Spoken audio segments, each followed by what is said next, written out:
NASA astronaut gets chilling information about Earth and finally reveals it. NASA astronaut Gordon Cooper kept secrets for over 40 years before finally revealing them to us. He didn't even let NASA know about his discoveries until now. He worked coveted to decipher his discovery. Yet, with his time running out, he passed on his initial sigma to a friend. Leroy Gordon Gordo Cooper, Jr., better known as Gordon Cooper, was an American aerospace engineer, test pilot, United States Air Force pilot, and one of the 7 original astronauts in Project Mercury, the first manned space program of the United States. Cooper piloted the longest and final Mercury spaceflight in 1963. He was the first American to sleep in space during that 34 hours mission and was the last American to be launched alone to continue. An entirely solo orbital mission. In 1965, Cooper flew as the command pilot of Gemini 5. The 1950s kicked off the space race between America and the Soviet Union. By the end of the decade, the Soviet Union was in the lead thanks to its successful missions, such as the launch of the Sputnik projects. The National Aeronautics and Space Administration was created in America in 1958. With the Soviet Union racing ahead, NASA needed to fire back quickly with its successful space missions. Especially after the Soviet cosmonaut Yuri Gagarin became the first human in space in 1961. This was the time when both nations were in a contest. It was several NASA successes that led to the fateful mission of astronaut Gordon Cooper. Cooper was born at 6 March 1927 in Shawnee, Oklahoma to parents Leroy Gordon Cooper, senior colonel, USAF retired, and Hattie Lee Cooper, after he learned that the Army and Navy flying schools were not taking any candidates. The year he graduated from high school, he decided to enlist in the United States Marine Corps.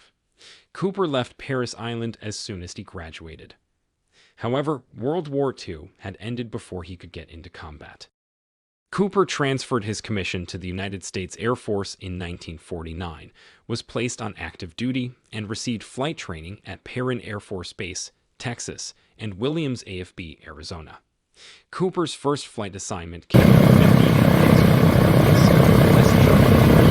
F-84 Thunderjets and F-86 Sabres for 4 years. While in Germany, he also attended the European extension of the University of Maryland. Returning to the United States in 1954, he studied for 2 years in the U.S. Air Force Institute of Technology in Ohio, and in 1956 completed his Bachelor of Science degree in Aerospace Engineering. Shortly after this, he was called to Washington, D.C. for a NASA briefing on Project Mercury and the part astronauts would play in it. Cooper went through the selection process with the other 109 pilots and was not surprised when he was accepted as the youngest of the first 7 American astronauts. Each of the Mercury astronauts was assigned to a different portion of the project along with other special assignments. Cooper specialized in the Redstone rocket. He also chaired the Emergency Egress Committee, responsible for working out emergency launch pad procedures for escape. Cooper served as capsule communicator for Alan Shepard's first suborbital spaceflight on Mercury. Redstone 3, Freedom 7, and Scott Carpenter's. The flight on Mercury Atlas 7, Aurora 7. He was a backup pilot for Wally Schirra in Mercury. Atlas 8 Sigma 7. Cooper was launched into space on May 15, 1963, aboard the Mercury Atlas 9 Faith 7 spacecraft. In the last Mercury mission, Cooper achieved an altitude of 165.9 statute miles, 267 apogees. He was the first American astronaut to sleep not only in orbit, but on the launch pad during a countdown. Toward the end of the Faith 7 flight, there were mission-threatening technical problems. During the 19th orbit, the capsule had a power failure. Carbon dioxide levels began rising, and the cabin temperature jumped to over 100 degrees Fahrenheit. Could return to his understanding of star patterns, took manual control of the tiny capsule, and successfully estimated the correct pitch for re-entry into the atmosphere.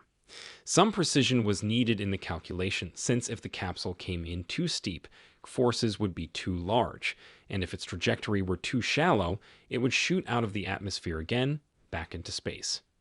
Cooper drew lines on the capsule window to help him check his orientation before firing the re-entry rockets.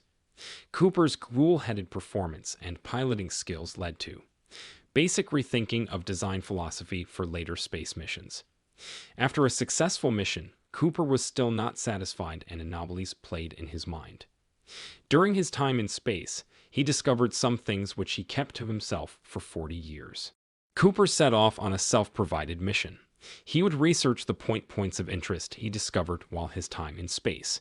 He managed to put pieces of the galactic puzzle together and investigated and found that many oddities were scattered through old Spanish ship trade routes. He wondered that maybe these blips could be related to shipping wrecks, so he researched further. His research led him to several points which suggested that he was right about the sunken ships and the treasures they carried. But time and life eventually caught up with Cooper as he was later diagnosed with Parkinson's illness. Cooper was unable to continue his research, and in 2004, he decided to pass on this task to a close friend, Daryl Mykosh. Cooper passed every piece of paper and all of the notes to Mykosh and asked to figure out this conundrum. And the copper passed away. Daryl Mykosh took the responsibility of completing the research and started to work on it. In Cooper's findings, Daryl saw about 150 marked locations which were labeled as unknown. He had a lot of experience with the shipwreck recovery business, and so was the right person for this job. For this mission, however, he required resources and huge financing. That's when the Discovery Channel stepped in. The channel agreed to film the documentary series named Cooper's Treasure. The research led to the discovery of billions of gold and other valuable items. It also led to some invaluable historical knowledge from the broken vessels. Mykosh and his crew made several great discoveries on this journey. Like they found a collection of cannons from the 1700s on the seabed. They also found the famous anchor from one of Christopher Columbus's ships, which dated back to 1492 and 1550. In regards to one discovery, in particular, Mykosh found an extraterrestrial spaceship in the Bermuda Triangle. This potential finding was 15,300 feet long. The interesting part about this vessel was the location. In his findings, Cooper had marked the location as unknown.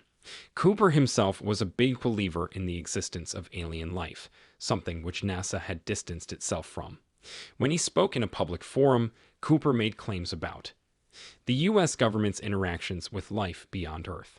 However, Mykosh believes his mentor's allegations about the presence of extraterrestrial life and perhaps this unidentified submerged object or Russo discovery could help shape Cooper's claims.